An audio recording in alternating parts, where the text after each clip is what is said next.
Hey, how's it going, everybody? So, exactly 2 weeks and 1 day ago, Death Stranding came out after years and years of hype, expectations. A lot of people have been talking about it. I played it for about 8 days before finishing it. I think, got up around over 50 hours. And I'm surprised actually to find out that's pretty much on the low end. A lot of people are putting in like over 70, 100 hours into this right around when I was finishing it. Like, so only a week in, they were putting in that much time, and that's really impressive.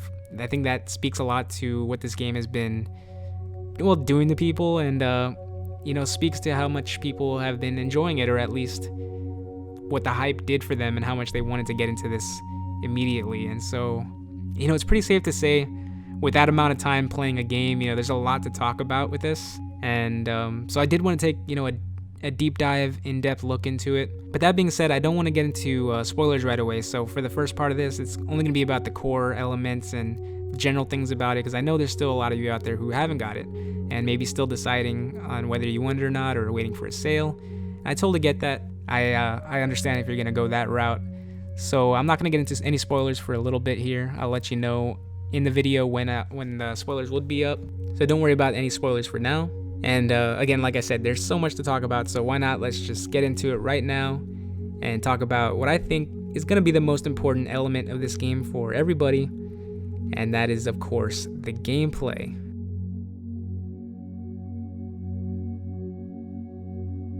So when it comes to gameplay, there's a lot of things that entail what that is. Obviously, starting out with the controls, that's a major part of the gameplay here, and of all games, because you have to play with the controls.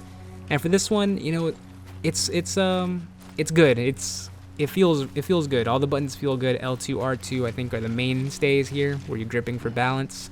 Those became my best friend right off the bat. R1 for the scanner.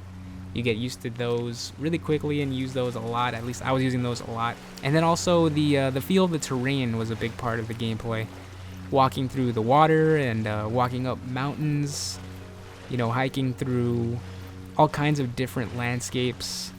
I thought it felt really good. It felt natural, realistic. I could feel the weight of the cargo too, and especially when you're walking up a mountain, you could feel the how tough that was on Sam.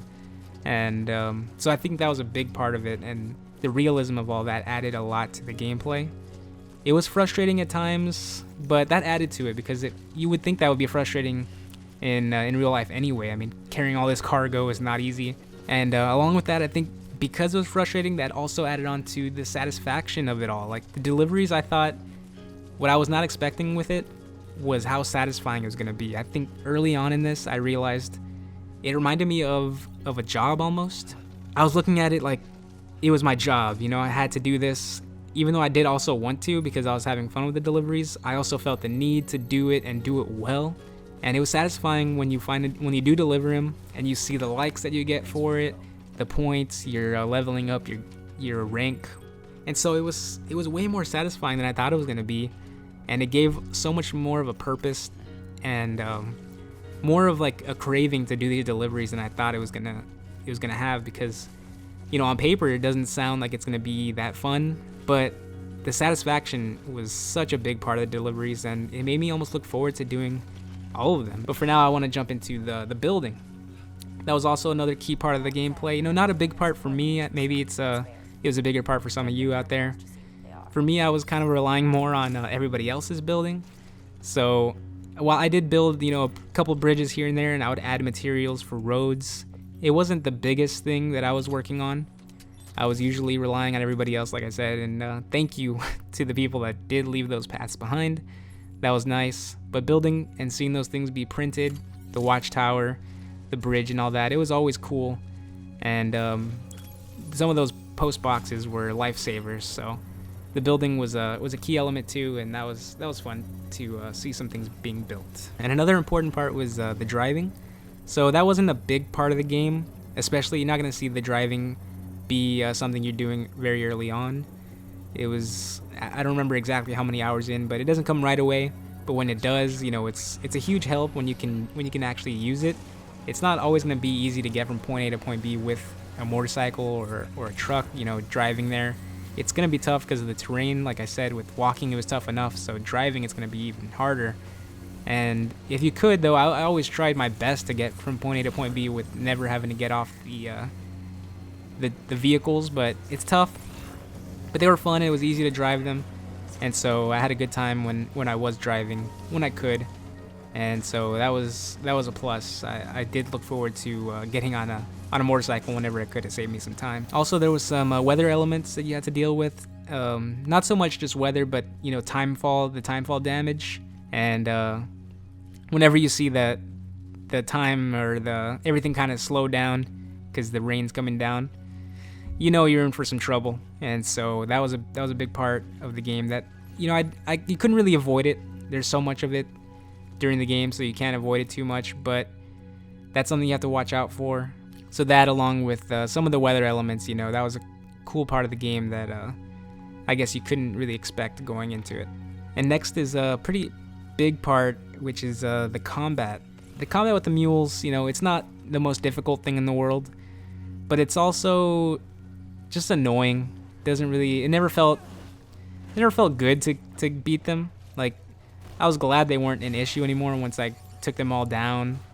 And I guess they had a lot of stuff that you could steal, but most of the time there was so much stuff and I already had cargo with me, that it was tough to carry it all, even when they were there for me, just free on the floor. So for the most part, mules were just annoying.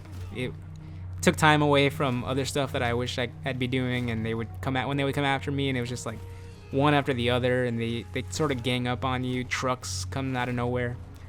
And at the beginning, it's easy to take them out. I was spamming square most of the time, but once they get a little bit harder, you do need to watch out for them. And so I didn't love that combat with them, but they're there. You have to worry about them most of the time. They just come out of, thin air, it seems like, and they're all over the place. So they're not the hugest threat, but unfortunately they are something you have to watch out for, along with, of course, the BTs. Now this one is a different part of the combat, where it's not necessarily hand-to-hand combat, but it's a huge part of this game, and way more effective than the mules. I'll say that.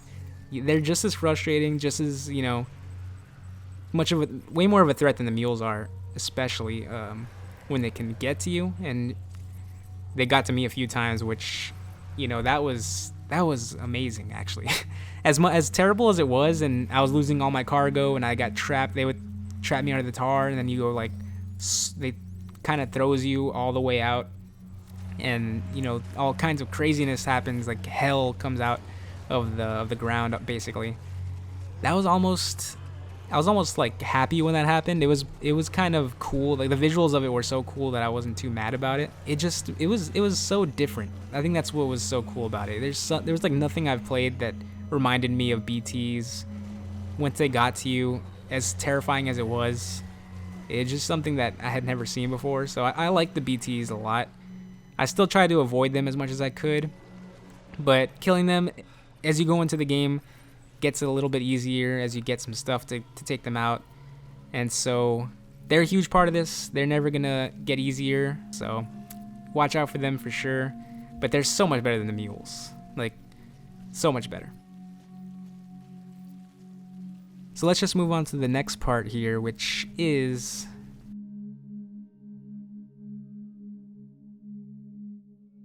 so one of the biggest parts of this game is going to be the connection you have with everybody else, as long as you're playing online, that is.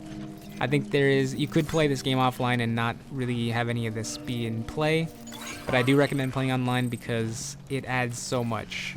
More than just the likes and the signs, which are pretty awesome. The signs were always funny, and I would try to like all of them as much as I could. And it was fun to see when someone would like one of my things too, or you leave a ladder or something behind and someone used it. It was always that was nice to see, and it was something I looked forward to when I would log back in. Like, oh cool, I got all these likes for the ladder or the climbing anchor. That was great. But more than that, it's just this feeling of community, because the world is very isolated and barren, and it could be a very lonely experience because you're just out there in this world by yourself, taking on the mules and taking on the BTs. You have BB with you most of the time, you feel like this connection. You have this community around you, even though they're not really there. You don't see anybody, but you can feel them. You know that they've taken paths that you are on right now. You know that you're leaving a path for people that'll come after you. And in a world that's so lonely and completely isolated, I never felt that loneliness. I always felt that there was someone there, and were probably right there along with me as I was playing. And even though I couldn't see them, they were there. And so the connection in this game is truly, I think, what the game was obviously going for, and it really just added to the experience of it all. So that was really, truly an incredible thing that this game had to offer. And moving on from that, I gotta talk about probably the standout that this game will give you right off the bat, and that is, of course,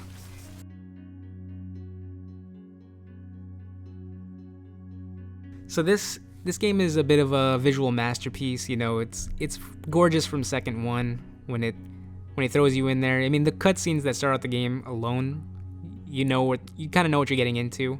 But then immediately when you start, going around the world and figuring out the game right at the beginning, like the first hour or so, you can tell this game is going to be gorgeous the entire way through. It's so immersive. It's huge. It has just a grand scale to it all. The water feels and looks real, and everything about it just looks real. It throws you into that world. It makes you feel like it's lived in. And so again, that added just so much more purpose to the game, because with that realism and with the soothingness and the blissfulness that the visuals and everything gave to this game, it really gives you some actual purpose to this whole experience of it all, and gives you more reason to keep playing, because you feel engrossed, and it truly traps you in there, but like in a great way, and you don't want to leave. It was tough to ever put this game down because it was just so capturing. It just captured me every time I turned it on, and I didn't ever want to I didn't want to leave. I had to start getting tired and go to sleep for me to put this down, because the visuals really had that much of a power. And I know this isn't part of the visuals. This could actually be part on its own, but I'm gonna throw it in here anyway. And that's the music. The music was amazing. It had this way of coming on at the right times all the time.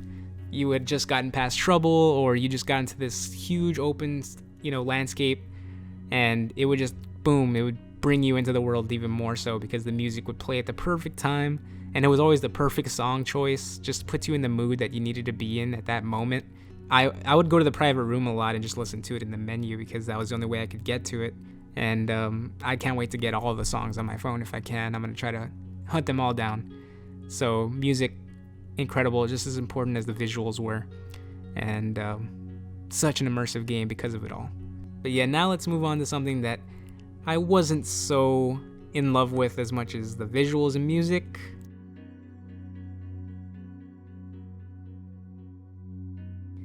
Let's talk about those cutscenes. So first off, the cutscenes were not terrible. They were pretty good. They were, interesting for the most part, and especially at the beginning of the game. I'll give it that. So the game starts out, and maybe it's because of the hype. I was so excited to start the game, and so all the cutscenes that happened, and there were a lot of them at the beginning of the game. I'd say the first 5 to 10 hours. There were probably just as many, if not more, cutscenes than actual gameplay, but I was into it because the game had just started. I was interested in what was going on, what the world was about, what the characters were about. Seeing Guillermo del Toro as Deadman was awesome, and Norman Reedus was, Norman Reedus. He's cool, and I think it was really cool having him be the main character because he never had to say too much. The story didn't capture me too much, but that wasn't a big problem. I was captured at the time. While I was playing, I was into it. Like I said, especially at the beginning. However, it does become a bit tiresome the farther you go into the game, and the more you have to remember just everything that they were talking about. And it wasn't like it was complicated to understand, or it wasn't too confusing. Sure, there were some parts that it wasn't holding your hand or anything, and it was asking a little bit of you to try to figure out. There was some mysteries going on. It wasn't giving you all the answers, but that's fine. There was nothing wrong with that. It's just some of the cutscenes can really get on your nerves a little bit. But I didn't hate them, like I said.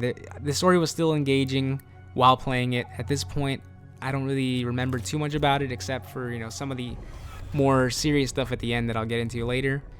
But I would say the cutscenes in general were not my favorite part of the game because there were so many of them. But if you can power through them, that's what I would say. If I had to give one recommendation, I'd say if you're not a big fan of cutscenes, because this could be a make or break for you because of how many there are, if you can just at least power through like the first 5 hours of the game, you have gotten through most of the, grueling parts of it. Just get through that first part. The first chunk of the cutscenes is key, and once you get past that, it'll be much easier to get through, and they're not going to happen as often as they do right at the beginning of the game. So that's all I have to say about that. Not my favorite part of the game, but not terrible. And I enjoyed the actors that would come on screen because, well, I knew a lot of them, so that was a good idea for them to get actual actors to do it, and it was fun to see them.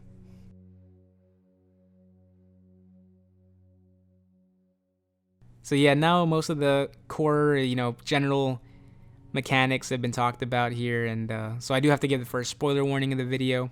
There's not going to be actually too many spoilers here, but I do just want to say, I still want to give it to you up front that if you haven't played, past chapter 2, I don't want to tell you anything about it because I think this game is best, knowing as little as possible. So just a spoiler warning for that if you're not past chapter 2. Because I would say after chapter 2 is where this game takes a turn. That's the turning point of this game. And it's crazy because it's still chapter 2 going into chapter 3. But that is still very deep into this game. I'd probably put in around 15 to 20 hours before I finally got to chapter 3. And I don't regret that. I know I saw some people afterwards say don't spend too much time in chapter 2 because you could be there a long time. And that's true.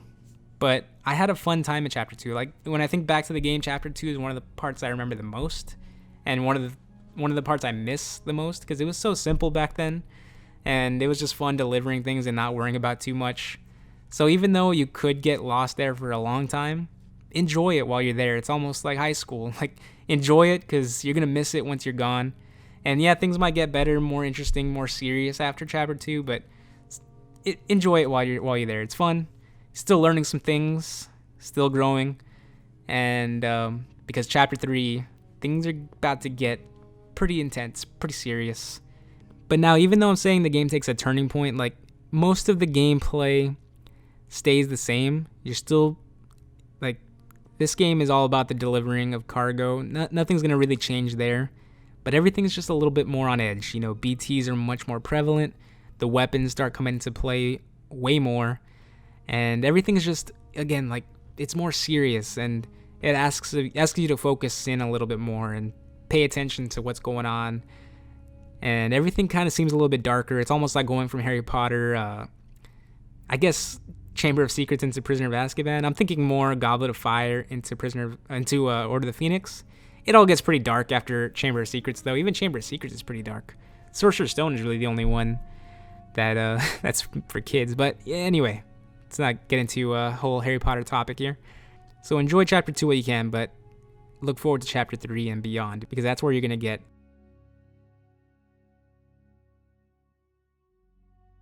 Alright, here we go. Let's talk about the cool stuff. Now, big spoiler warning here. I'm going to talk about things from chapter 3 all the way to the end, because there's a lot of stuff that happened in this game. A lot of stuff that was really cool that happened at the end of the game. And a lot of this is stuff that you have to do, and it leads up to it, So I'm gonna I thought it would be a cool idea to just throw all that stuff, the stuff you have to work for and put all this time into. I want to kind of show all that in a concise, thrown together, out of context manner, because there's a lot of stuff in this game that if you saw the promotion for it all, I think you'd be shocked at some of the visuals and just some of the elements that they have here that aren't being talked about at all until you play it. And that's what's so cool about it. You have to play it to figure out what's going on here. So many secrets, so many things hidden behind the veil, and I love that about it. But if you've played the game, let's talk about all that. We don't have to keep anything a secret anymore. So first off, for the cool stuff, let's talk about those boss battles. Now there aren't too many of them. I think I don't think there was more than maybe like a handful, maybe 5 or so boss battles, but they were all a ton of fun.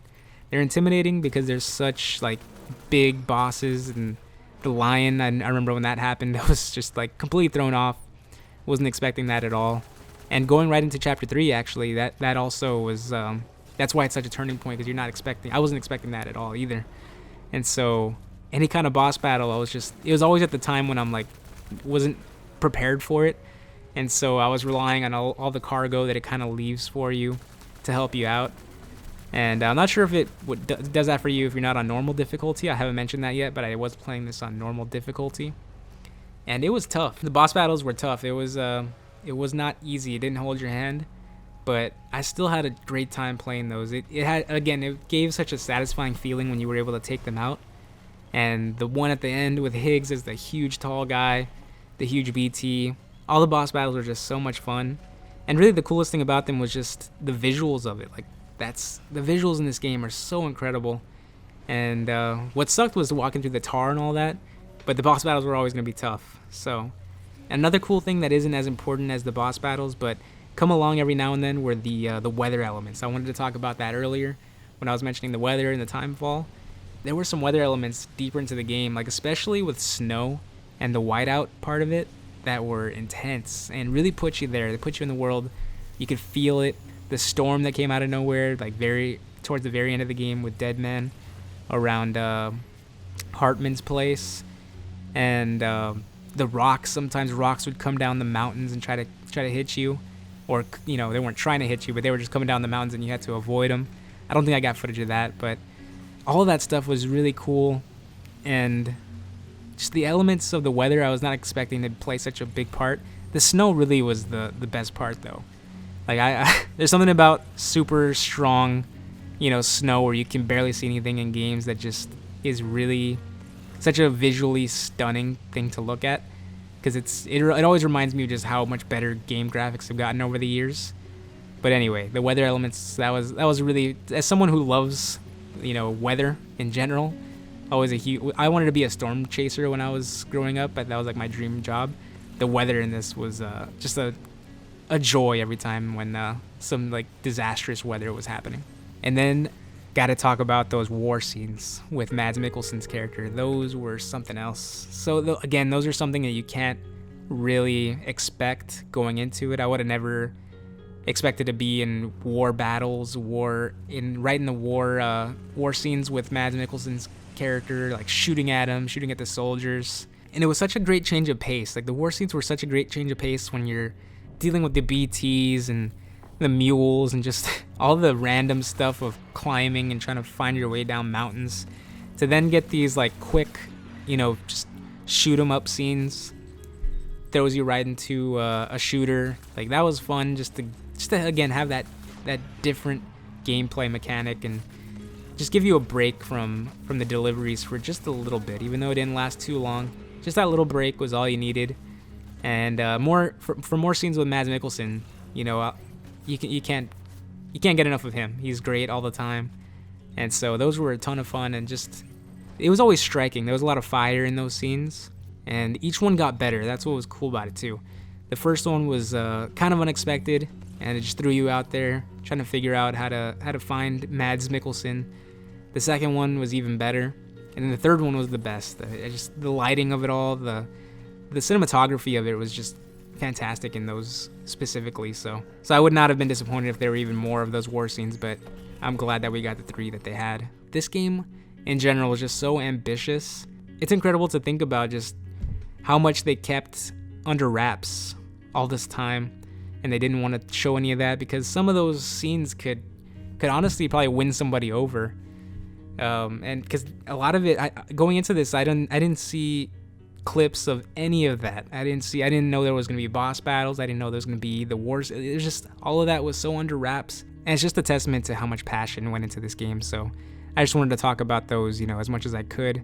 So much cool stuff in this, even more than I just showed, but I wanted to show at least as much as I could there, and man, just hats off to them for pulling some of this stuff off. So I don't think there's too much more to say there, so let's just move on to the final part.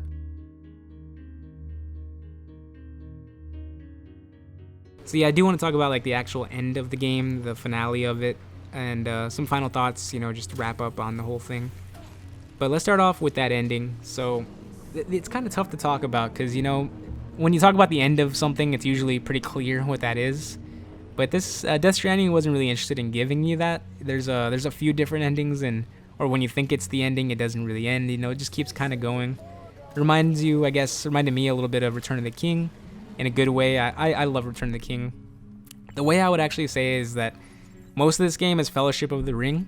You're doing a lot of walking. You're starting out on this journey. You have an end goal, but you're not really sure how you're gonna get there or what's gonna come across your path on your way there. And for someone like me who loves Fellowship of the Ring, that's my favorite of the Lord of the Rings series. This gave me everything that I wanted. And so if you're not a big Fellowship of the Ring fan, I would watch out for that. But the ending is also, for those of you that love Return of the King, I think it gives you that too. No matter what you want for the ending, I think you might be satisfied because it gives you all of it. And for the most part, a lot of it worked for me. And the parts with Higgs, I think, worked the best. And the thing with Higgs, I haven't actually talked too much about him up to this point, is that he's essentially the main villain that you're going after. And it is like kind of leading you up to this final battle with him. But what I would have never expected is that it was going to lead up to essentially just an actual punch-out battle that you would see in some, like typical arcade games and something like that. And it was, with the health bar, and you're just basically punching the other person out until they run out of life on the health bar. And I don't think anybody could expect that was going to come with Higgs. But it also gives you like the big BT battle with him. It gives you the, he has the gun, you have the Strand battle with him. So yeah, while it gives you like the fun of that, it also gives you the intensity of the big boss. It gives you the intensity of the one-on-one. It gives you everything that you want. And that's essentially what I think this game's ending comes down to. It gives you a little bit of everything. So maybe on its own, some of the endings, some of the parts of the ending don't really work. But as a whole, I think it all really comes together really well. I actually haven't really talked too much about the story at all. But, with there's just so much to go into with it all. It would have been tough to talk about without showing a lot of cutscenes. And, I think that's mostly enjoyed by playing it on your own and just kind of learning about the story on your own. It's not really something that'll make or break the game, I don't think. But a lot of it is centered around, Amelie and Bridget, and the sort of, mystery about what's going on with that. And I think that ending ended up pretty good too. The whole extinction entity. There's a lot of different things going on with the end of this game and the lead up to it. There was like a proper ending where you do get the credits. So yeah, final thoughts on Death Stranding as I'm losing my voice a little bit here. Loved it. It was a one-of-a-kind experience. It's not one that I think I'll want to play again anytime soon. I had my fill with the gameplay, with it all, with the journey of it all, the experience of it all. Finished it, gave me everything that I wanted, and I'm happy with that. But yeah, there's still so much more that it could be talked about with this game. It inspires so much discussion, and I think that's what I love about it the most. This is certainly one of the best games of the year, and I think it deserves all the discussion that's going on with it. And I do think the legacy of this game will live on, at least maybe for the controversy of it all, or maybe, for what it was able to achieve in how different it was. So if you loved the game or you hated the game or whatever you thought about it, if you haven't even played it, I'd love to talk to you about it in the comments. And yeah, that's all I've really got for now. So thank you again so much. And just in case I don't bring out that Jedi Fallen Order video before Thanksgiving, I want to say, happy Thanksgiving to you all out there. Hope you have a great one. So yeah, thanks for tuning in, and see you next time.